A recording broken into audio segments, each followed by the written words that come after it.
నువ్వు దుకాణం పోరా కింద పడితే మళ్ళీ నీకెంత వాడు 500 ఇస్తానంటే అడిపోతానవా సపడే ఇంటికి పోరా నువ్వు నన్ను మర్తా నన్ను కూడా పైసలు వారేసి మాట్లాడి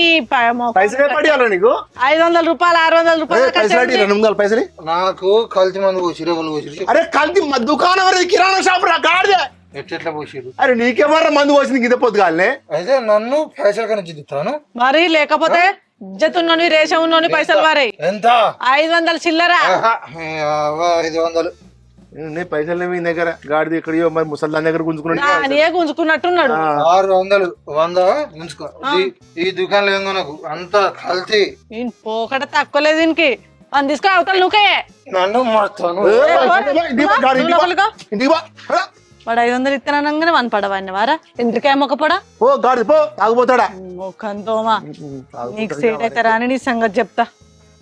ఏంది బిడ్డ మరి నువ్వు ఉద్దరికి ఇస్తాను నాకు అర్థం కాదు నువ్వు నీ అవ్వ వాడు నిన్న మొన్న మంచిగానే ఉన్నాడు తాగా గిట్లా లొల్లి పెడతాడు నాకు ఇంతవరకు వాంతో లొల్లి తెలియదు